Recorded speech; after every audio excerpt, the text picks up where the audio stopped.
everybody. Hope you're having a great day. Thank you for joining us. Right now, we're about to jump Jump in. in. All right. Today, we're going to talk about how to be supportive of your spouse in a period of transition. Yes. And this, we talk about jumping in, and jumping in is simply getting you to a point where you can start and go after your dreams, your passions, those things that are most important to you. As we all grow, as we all get older, things change, our desires change, and sometimes even our passions change as far as where Yeah. our career path is. Some of people, they want to start their own business, they want to go into other endeavors. Some people want to go back to school. Some Yeah. people want to, do things that's going to free them up, free their schedule up to spend more time with their children. And sometimes that creates a great period of transition. And we're going to talk Yeah. about what you can do to be supportive with your spouse in that transition.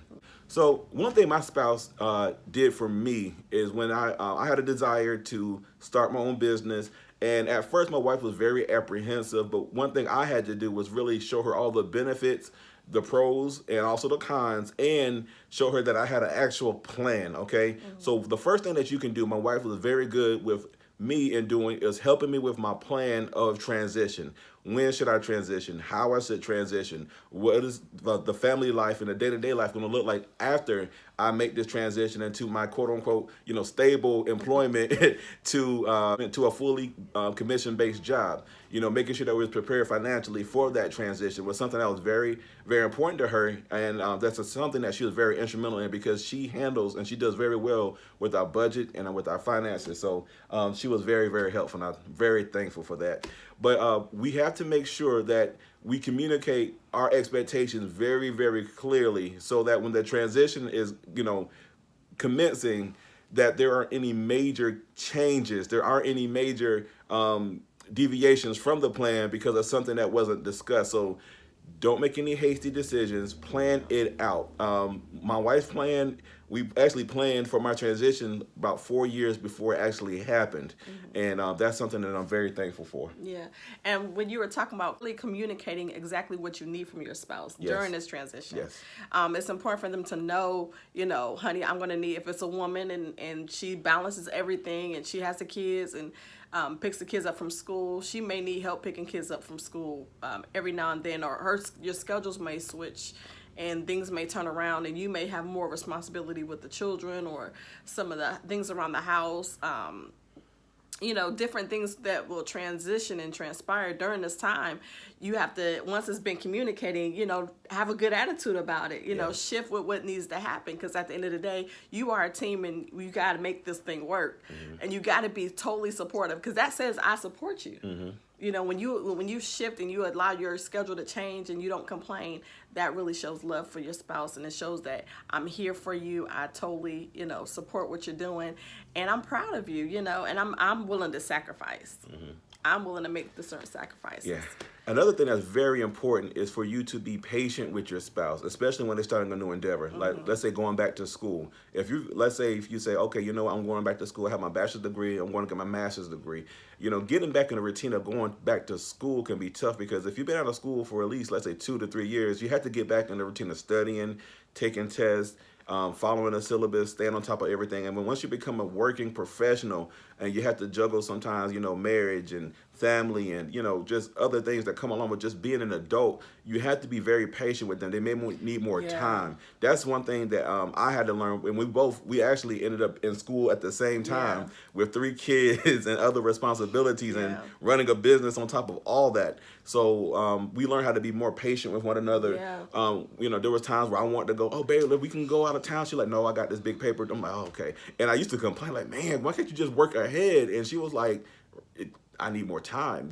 I had to get back in the rhythm of going to school. And that's something that I had to understand and just relax. I was like, okay, I know where we are. This is our season to further ourselves academically. And so I had to make other choices. So if I wanted to spend some time with her, it had to be something that was more local that wouldn't take her away from her studies. And I had to be okay with that. And I was okay with that because ultimately I want her to be successful. So learning how to be patient, learning how to reorganize and restructure things is so very important. Yes.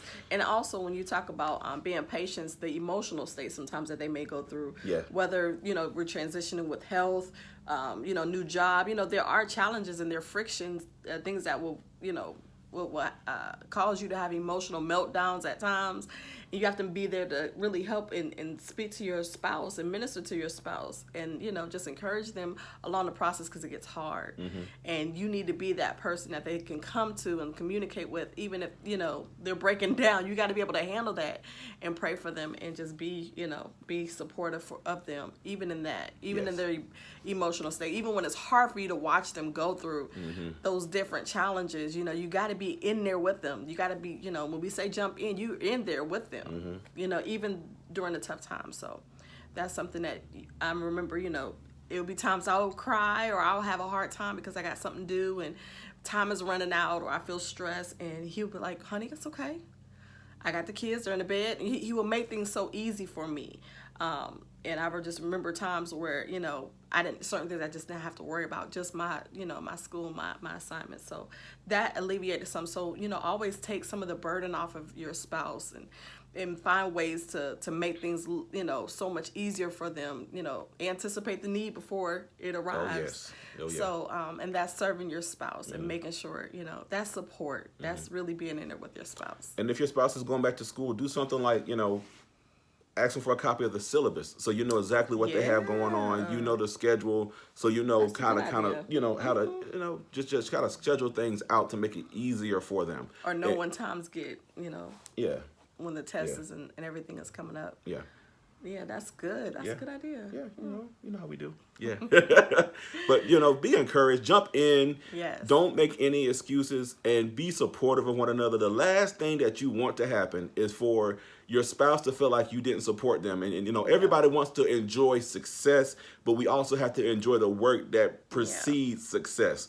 One of the greatest things that I really stand on, and I'm so thankful for, is that everything that my wife and I decide to do together, she is there supporting me. She is there with me. She doesn't, belittle what I'm doing. She doesn't talk down about it. She doesn't say, this is not worth this, going through all this. She's always been very supportive of me. And so when things work out, it's so good to have somebody that's been by my side, that shows their faithfulness, that's, lived their wedding vows in good times and in bad. And they've been with me, and they, help usher me to success. Things get bad at times, but, we got to be in there with your spouse. That's right. All right. Until next time. Until next time. Jump in. Take care.